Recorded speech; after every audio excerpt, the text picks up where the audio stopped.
Halo teman-teman trader, selamat malam.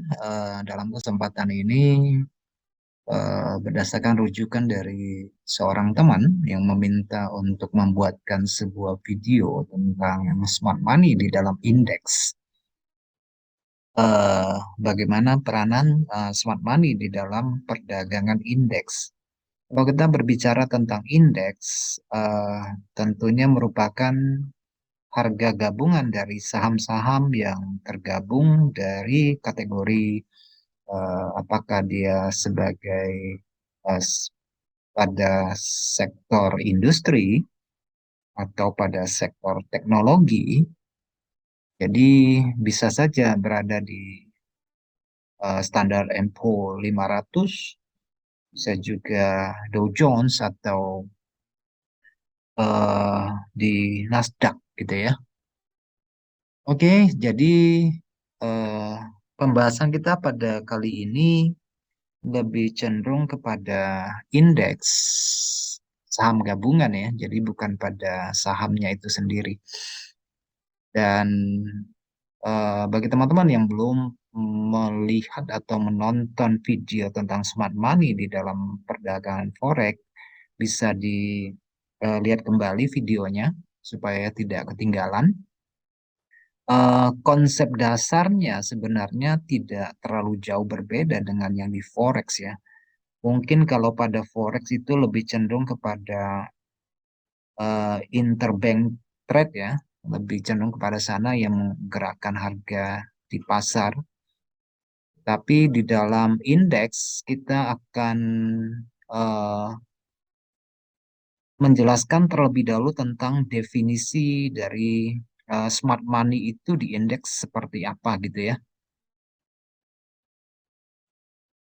Oke, pertama, yang pertama yang akan kita bahas definisi dari smart money yang perlu kita ketahui adalah bahwa smart money adalah uang tunai yang diinvestasikan atau dipertaruhkan oleh mereka yang dianggap lebih berpengalaman, yang dianggap memiliki pengetahuan yang lebih luas dan sumber informasi yang mumpuni, atau mencakup ketiga hal yang saya sebutkan ini. Meskipun ada sedikit bukti empiris untuk mendukung gagasan bahwa investasi dari smart money berkinerja lebih baik daripada investasi yang bukan smart money.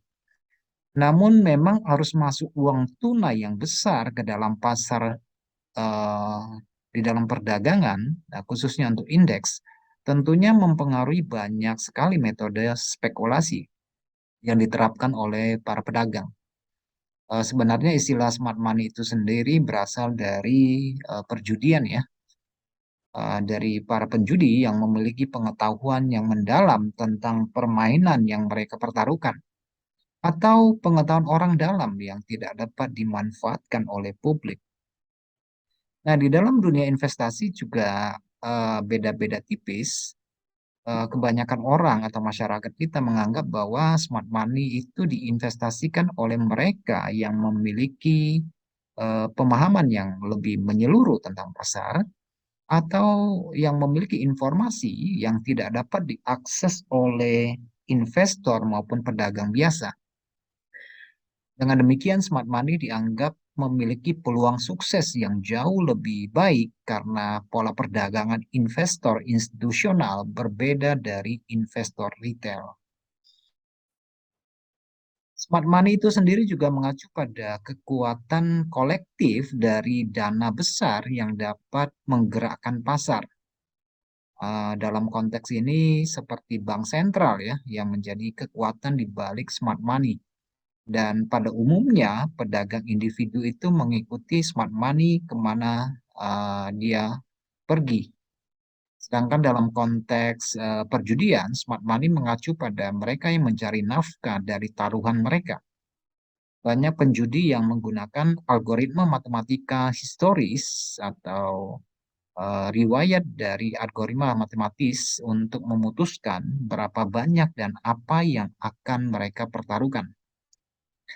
Kemudian untuk poin yang kedua, untuk yang poin kedua Uang pintar juga mengacu sumber informasi, gitu ya, sumber informasi. Maksudnya bagaimana? Kalau kita tanyakan kepada sebagian orang, eh, pendapat umum menyatakan bahwa orang dalam dan spekulan informasi biasanya berinvestasi lebih besar dan lebih banyak, sehingga layak untuk diikuti. Smart money sering diidentifikasikan dengan volume perdagangan yang tidak wajar dan lebih dari biasanya, terutama di saat tidak ada data ekonomi ya, untuk membenarkan volume yang mendadak terlihat besar. Nah, salah satu sumber informasi yang sering digunakan oleh pelaku pasar yang lebih terinformasi adalah harga opsi saham dan indeks. Jadi opsi saham di sini bukan seperti binari ya, tapi opsi saham ini berbeda. Informasi tersebut memang rumit dan membingungkan bagi investor dan pedagang yang tidak terlatih atau tidak terbiasa. Nah, mengetahui siapa pemegang smart money dan di mana mereka berinvestasi tentunya sangat bermanfaat bagi investor retail yang ingin mengikuti jejak smart money tersebut.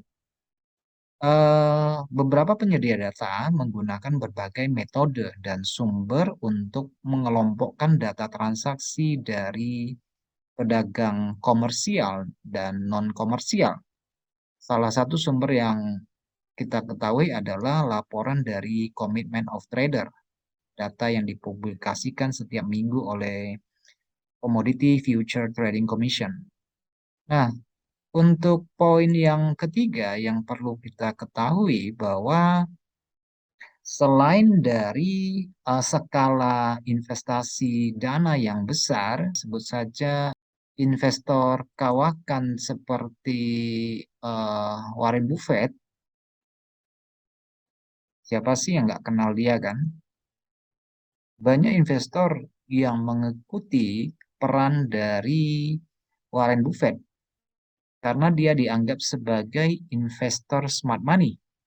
Tetapi skala aktivitas mereka tidak selalu dapat diperhitungkan gitu ya. Karena kita nggak memiliki bocoran dari orang dalam kan kira-kira begitu. Nah, ketika cadangan kas di perusahaan Buffett, eh, Berkshire Hathaway menumpuk dan tidak diinvestasikan, ini bisa menandakan bahwa Buffett mungkin tidak melihat peluang yang berharga di pasar. Tetapi yang perlu kita ketahui tujuan dari Buffett sendiri pada skala yang berbeda ya. Kalau investasi cuma 25.000 US dollar atau 100.000 US dollar, itu tidak terlalu signifikan dalam portofolio dia yang bernilai miliaran dolar. Nah, smart money seperti Buffett lebih cenderung mengakuisisi perusahaan daripada mengambil posisi perdagangan.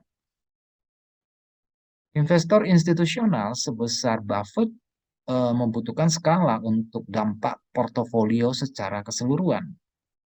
Biasanya pembacaan grafik untuk menandai tindakan harga atau price action dari smart money atau dumb money rentan terhadap karakterisasi yang tidak valid.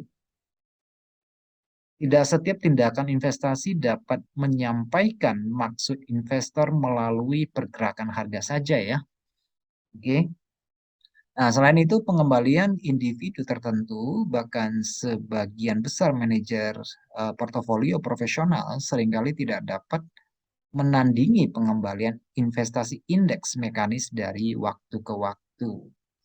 Jadi secara empiris data yang kita peroleh memang tidak dipublikasikan ya, tetapi dengan begitu banyak orang yang menganut sistem transaksi dengan metode smart money, mungkin kita perlu melihat eh, grafik ya, karena ini berhubungan dengan saham, kita nggak melihat satu persatu tentang saham tersebut, tetapi kita lebih cenderung kepada indeks perdagangan SP500, Dow Jones atau Nasdaq. bisa juga pada eh, DAX 40, bisa ke Euro 50 atau ke Nikkei dan sebagainya ya, karena itu adalah indeks saham gabungan. Juga bisa kita lihat dari IHSG. Baik teman-teman, itu adalah definisi dari smart money yang perlu kita ketahui. Untuk lebih jelasnya mengenai smart money di Forex, bisa dilihat kembali video sebelumnya ya. Itu saja kira-kira pemahaman yang harus kita ketahui tentang smart money. Ada tiga pokok yang telah saya sampaikan. Eh, jadi kalau kita simpulkan ya, uang pintar adalah modal besar yang ditempatkan di pasar ya oleh institusi besar, bank sentral, lindung nilai, dan investor besar lainnya ya. Juga mengacu pada kekuatan yang bisa mempengaruhi pergerakan pasar. Oke, kemudian uang pintar juga diinvestasikan dalam skala yang besar daripada investasi retail. Oke, teman-teman, kita langsung saja kepada grafik. Kira-kira metode apa yang harus kita gunakan untuk mengidentifikasi uh, smart money? Oke, ada baiknya kita melihat kepada grafiknya. Kita langsung saja.